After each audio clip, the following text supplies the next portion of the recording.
A paz do Senhor Jesus, amém, meus irmãos? Aqui quem vos fala é o teu irmão em Cristo Jesus, irmão Cláudio. Um abraço para todos os inscritos aí do canal. Primeiramente, quem não é inscrito já vai se inscrever aí embaixo no canal e já vai deixando o seu like para fortalecer e para alcançar o máximo de pessoas possível.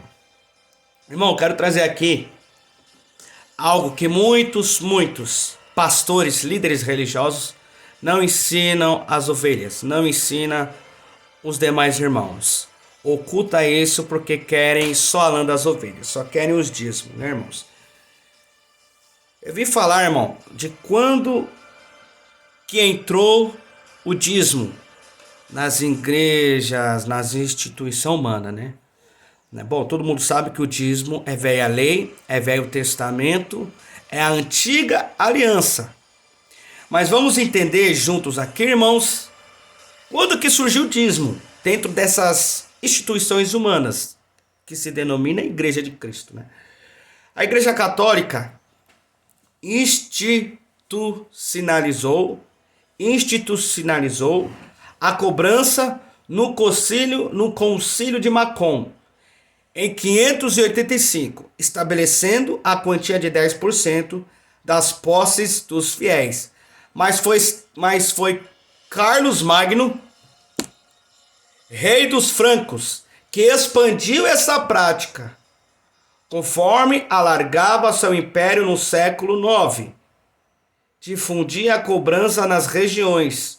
Conquista, com o tempo, os governos entraram na jogada. A igreja permitiu reis a cobrarem o dízimo, mediante ao compromisso de expandir a fé cristã. Então vamos lá, meus irmãos. A Bíblia vai dizer, vamos aqui em Malaquias, a qual os pastores gostam muito de falar, né? Mas, irmão, a doutrina do dízimo, onde que está a doutrina do dízimo? Onde que está a exegé, né? A exegé é a Bíblia explicando a Bíblia. Cadê o contexto, o pretexto e o antitexto? Cadê as referências bíblicas? Onde que está a doutrina do dízimo, que muitos pastores não ensinam? Eles só pegam o versículo isolado, né? Eles falam assim, traga os dízimos e oferta, né? Malaquias 3:10, para que haja mantimentos na casa do Senhor. Mas, e o contexto disso, né? Paretexto, antitexto, o pretexto, o contexto e a doutrina dessa mensagem. Pô, irmão, a doutrina dessa mensagem está lá em Deuteronômio, capítulo 14, a partir do verso 22, a qual vou estar lendo com os irmãos. Mas, olha aqui, irmão, muitos pastores não ensinam isso, o que muitos pastores não ensinam. Vamos ler aqui do começo. Malaquias 3:7. Vocês são como seus antepassados, abandonaram as minhas leis e não as cumprem. Voltem para mim e eu voltarei para vocês. Mas vocês perguntarão, como é que vamos voltar? Versículo 8. Eu pergunto, será que alguém pode roubar a Deus? Mas vocês têm roubado e ainda me perguntam, como é que estamos te roubando? Vocês me roubam no dízimo e nas ofertas. Vou explicar isso aqui. É algo que os pastores não explicam. Muitos pastores não explicam, é poucos que explicam. Todos vocês estão me roubando e por isso eu amaldiçoo a nação toda. E eu, Senhor Todo-Poderoso, ordeno que tragam todos os dízimos aos depósitos do templo, para que haja bastante comida na minha casa. Ponham-me à prova e verão que eu abrirei as janelas do céu e farei cair sobre vocês ricas bênçãos. Não deixarei que o gafanhoto os destrua, as suas plantações e as suas parreiras darão muitas uvas. Todos os povos dirão que vocês são felizes, pois vocês vivem numa terra boa e rica, e eu, Senhor Todo-Poderoso, estou falando. Então aqui está falando de alimento. Então entenda que essa como que eu posso colocar? Ai, Jesus, esqueci o nome. Esse imposto dentro das igrejas veio a partir da Igreja Católica, irmãos. Entende? Esses 10% nas igrejas, na instituição humana, veio da Igreja Católica, no ano de 585, do Concílio de Macon. Agora vamos ver a doutrina do dízimo, meus irmãos, a qual muitos pastores não explicam isso aqui. Você tem um pastor, mostre para ele, pastor, porque você não me ensinou isso, pastor. Porque sabe por quê, irmãos? Muitos pastores têm medo que o povo deixe de dizimar, deixe de ofertar. Mas aí eu te pergunto, irmão, a igreja não é de Cristo? Ô irmão Cláudio, a igreja é de Cristo. Então Cristo não é o responsável por cuidar da igreja? Sim. Então por que eles estão pedindo dinheiro, fazendo congresso, fazendo festas para arrecadar dinheiro, cantina? Aí tá entrando a força do homem, né? Exatamente. Porque se a igreja de Cristo não tem que pedir dinheiro. Tem que sair pedindo. Logicamente, irmão, se nós amamos a obra do Senhor, se nós amamos ao Senhor, logicamente que nós vai ajudar a obra do Senhor, né? Então veja bem. Vamos pegar a doutrina do dízimo? A doutrina, a exegé, a hemelêutica da palavra. Né? A exegé é a Bíblia explicando a Bíblia. Tem que ter isso. Tem que ter isso. A doutrina do dízimo está lá em Deuteronômio, capítulo 14, versículo 22. Todos os anos, juntem 1/10 de todas as colheitas e levem até o lugar que o Senhor nosso Deus tiver escolhido, para nele ser adorado, e ali na presença do Senhor Deus comam aquela 10ª dos cereais, do vinho, do azeite, e também a primeira cria de vacas e das ovelhas. Façam isso para aprender a temer a Deus para sempre. Vamos continuar, irmãos. Mas se o lugar de adoração ficar muito longe e for impossível levar até ali a 10ª das colheitas, com que Deus nos abençoou, então façam isto, vendam aquela parte das colheitas, leve o dinheiro até o lugar de adoração que o Senhor tiver escolhido, né? Tá falando do templo em Jerusalém, e ali comprem tudo o que quiserem comer, carne de vaca ou de carneiro, vinho, cerveja, qualquer outra coisa que desejarem, e ali na presença do Senhor, o nosso Deus, vocês e as suas famílias comam essas e se divirtam à vontade. Você está entendendo até aqui? Vamos trazer uma resumida, irmão. Então você entende o que é dízimo? No Velho Testamento, para o povo judeu, o povo israelita, eles praticam ainda isso, porque eles estão na lei, eles vivem a lei. Eles não acreditam que Messias já veio, Yahshua, Jesus Cristo já veio. Eles acreditam que o Messias ainda está para vir. Então veja bem, Deuteronômio 14, 27. Porém não esqueçam os levitas que moram na cidade de vocês. Eles não receberão terras de Canaã como as outras tribos. De 3 em 3 anos, juntem a 10ª das colheitas daquele ano e guardem na cidade onde vocês moram. Essa comida é para os levitas, pois eles não têm terras próprias, e também para os estrangeiros, para os órfãos e as viúvas que moram na cidade de vocês. Assim todos eles terão toda a comida que precisarem. Façam isso para que o Senhor nosso Deus abençoe todo o trabalho de vocês.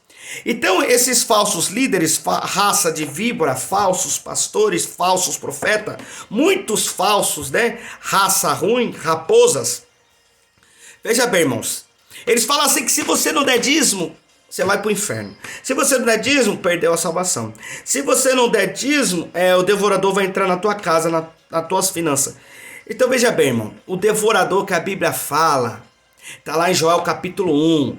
É os gafanhotos, é a lacusta, o purgão, devoradores da terra. Entendam isso, meus queridos. Coloque isso muito bem dentro da cabeça, do cérebro, do coração. Entendam isso muito bem, irmãos. Então veja bem. De 3 em 3 anos, o Senhor Deus falou para que o povo israelita levassem os dízimos né? A 10ª parte de tudo o que vier da terra, dos animais. E levar de 3 em 3 anos e deixarem juntem a 10ª parte das colheitas daquele ano e guardem na cidade. Leve até a cidade de 3 em 3 anos, para os levita, para o estrangeiro, para o órfão, para a viúva, para que eles tenham mantimento. Então você vê que dízimo não é dinheiro. Você vê que os pastores não ensinam isso.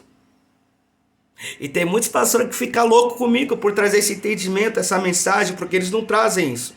É raro você achar um pastor que traz isso. Aqui mesmo onde eu moro, eu não vi nenhum pastor ensinar isso. Por quê, irmão? Tem medo.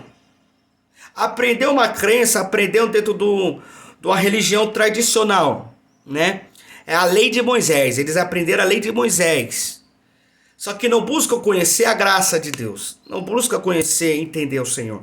Aí tem muitos líderes, eles usam Mateus 23. Vamos pegar aqui Mateus 23. Aí sempre utiliza essa mensagem. Interpreta de uma forma errônea, errada, sem contexto, sem pretexto, sem antitexto, sem exegese, sem hermenêutica. Olha o que fala Mateus 23. Ai de vocês, escribas e fariseus hipócritas, pois que dais o dízimo da hortelã. Hortelã o quê? Vem da terra. Mantimento. E do endro, do cominho, e desprezai o mais importante da lei, o juízo, a misericórdia, a fé. Deveis, porém, fazer essas coisas e não omitir aquelas. Né? Então veja bem. Aqui Jesus, quando está falando para os fariseus, irmãos, é porque Jesus ainda estava na terra. Jesus estava vivendo e cumprindo a lei. Então era necessário viver a lei. Enquanto Jesus estava, a partir do momento que Jesus veio para cumprir a lei e morreu, irmão, a velha aliança já se foi. Agora se veio uma nova aliança. Olha aqui, eu vou pegar uma outra referência aqui, meus queridos. Pegue caneta e papel para deixar marcado. Ó, em Deuteronômio capítulo 12, versículo 6. Aqui vai falar o título, o lugar para a adoração de Deus. Deuteronômio capítulo 12, versículo 6. E ali oferecerão em sacrifício os animais que são queimados no altar, e também apresentarão outro sacrifício.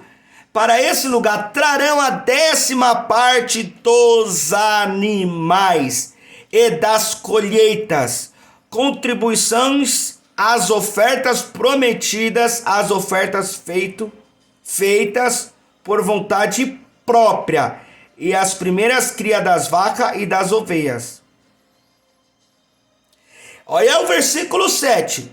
Ali na presença do Senhor nosso Deus, vocês e a sua família comerão da carne do sacrifício, ficarão alegres, porque Deus abençoou todo o seu trabalho. Ô pastor, agora me diga, da onde que é para trazer dinheiro? Dízimo não é dinheiro, dízimo é comida. Aí eu te pergunto, pastor que está me ouvindo, o dízimo que está entrando dentro da sua instituição, para onde está indo os dízimos?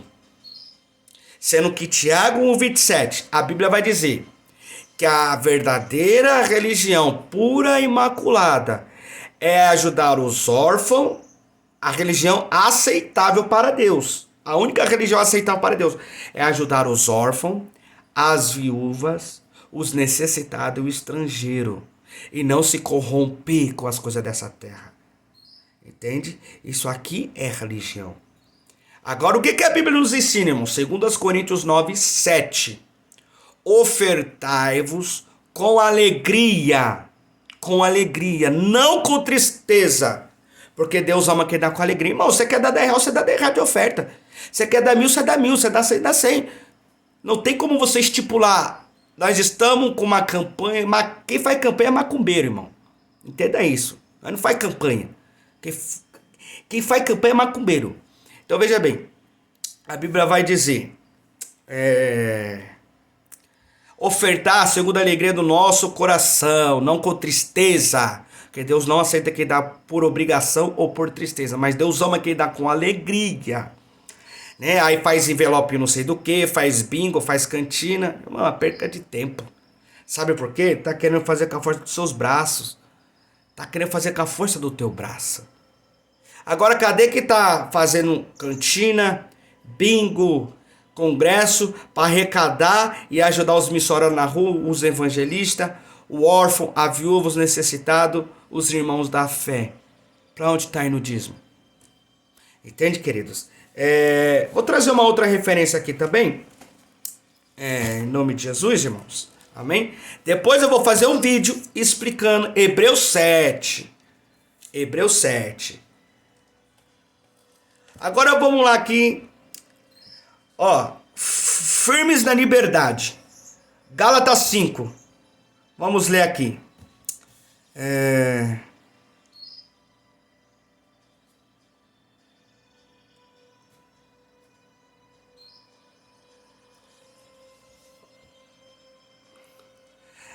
Gálatas 5.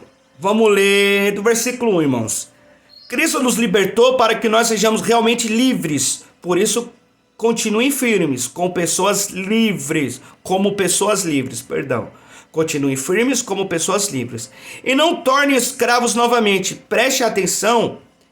Eu, Paulo, afirmo que se vocês deixarem que os circuncidem, então Cristo não tem nenhum valor para vocês. Repito isto mais uma vez. Para qualquer homem que deixar que os circuncidem, esse homem é obrigado a obedecer toda a lei.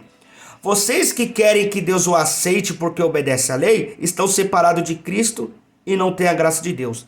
Então, se obedeceste à lei, decaíste da graça. Então, veja bem, irmãos. Se você dá dízimo, tem que dar dízimo, que é obrigatório, que é lei, é mandamento, errado, irmão. Pare de ser ignorante, falta de conhecimento. Veja bem, se você dá por obrigação o dízimo, você tem que fazer a circuncisão. Você tem que guardar o sábado. Muitos judeus não comem carne de porco. Muitas coisas. Então veja bem. Vamos dar aqui início aqui à leitura. Versículo 5. Gálatas 5, versículo 5. Mas nós temos a esperança de que Deus nos aceitará. E é isso que esperamos pelo poder do Espírito de Deus, que age por meio da nossa fé. Pois, quando estamos reunidos com Cristo Jesus, não faz diferença nenhuma estar ou não circuncidado. O que importa é a fé que age por meio do amor. Vocês estavam indo tão bem. Quem convenceu vocês a deixarem de seguir a verdade? É claro que quem os convenceu não foi Deus que os chamou. Como dizem por aí, um pouco de fermento fermenta toda a massa. Mas eu ainda tenho confiança em vocês. A nossa união com o Senhor me dá a certeza de que vocês voltarão a pensar da maneira certa. E também tenho certeza de que homem que estão perturbando vocês, sejam ele qual for, será castigado por Deus. Porém, irmãos, se é verdade que eu continuo a anunciar que a circuncisão é necessária, por que é que sou perseguido? Entendeu? Se ele está anunciando a lei, por que ele é perseguido? Se eu anunciasse isso, então a minha pregação a respeito da cruz de Cristo não causaria dificuldade para ninguém. Quando esses homens que andam perturbando vocês, eu gostaria que se castrassem de uma vez. Porém, vocês, irmãos, foram chamados para serem livres, mas não deixe que essa liberdade torne uma desculpa para permitir que a natureza humana domine vocês. Pelo contrário, que o amor faça com que vocês sirvam uns aos outros. Pois a lei inteira se resume em um só mandamento: ame aos outros como você ama você mesmo.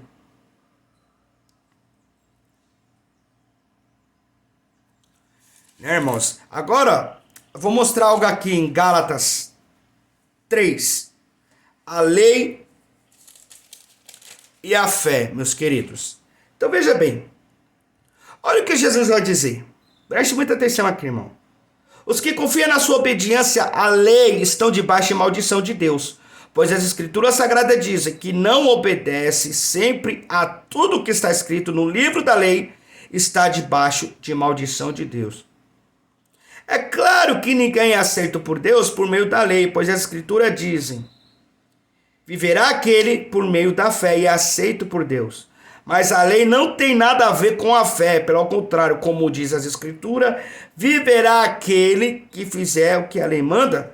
Porém, Cristo torna-se maldição por nós, livrou da maldição imposta pela lei, como diz as escrituras: maldito todo aquele que for pendurado numa cruz. Cristo fez isso para que a bênção que Deus promete a Abraão seja dada por meio de Cristo Jesus aos não-judeus, para que todos nós recebemos por meio da fé o Espírito que Deus prometeu. Então, irmãos, para resumir aqui, para o vídeo não ficar muito longo, a doutrina do dízimo, Deuteronômio, capítulo 14, versículo 22 em diante. Pegar mais referência, irmão, marque isso. Deuteronômio 12, o 6 e o 7. Romanos, capítulo 10, versículo 4. O fim da lei é Cristo. Amém, irmãos? Isso aqui é para os pastores que ficam cobrando dízimo. Dízimo é lei, dízimo é mandamento, dízimo é gratidão. Errado. Tá errado. Mas é bíblico. Mas você tem que entender e interpretar. É para os judeus? É para os gentios? É para quem isso aqui? Essa promessa é para quem? Essa lei é para quem? Esse mandamento é para quem? Tem que ter essa interpretação. Amém, irmãos? Em nome de Jesus. Hoje eu não saí para pregar, fiquei em casa com a minha esposa, em nome de Jesus. Mas se Deus permitir, vou estar pregando e colocando aí os vídeos no canal. Amém, irmãos? Reparta, compartilhe isso com o máximo de irmão possível. Amém? Nós não estamos na lei, nós estamos na graça. O que é mais fácil? Dá R$100, R$200 todo mês? Ou você vê o irmão, a irmã, o vizinho, a vizinha precisando de R$500 pagar o aluguel? Há muitos que estão na lei, vivendo a maldição, tá debaixo de maldição. Tiago 2,10. Aquele que tenta cumprir toda a lei e erra só uma, está debaixo de maldição. Tá lá em Gálatas 3. Vai explicar isso do 1 ao 14. Né? Então ele não vai dar, não vai ajudar a pagar o aluguel. É mais fácil você dar o dízimo todo mês. Não, eu já dou dízimo, eu já dou oferta. Raça de víbora, cego, tá cego, irmão. Tá vivendo a lei de Moisés. Nós não estamos na lei de Moisés, nós estamos na graça. A graça de Cristo. Amém? Deus abençoe em nome de Jesus Cristo. Estou aqui na minha biblioteca, aqui em casa. Em nome de Jesus. Fica na paz.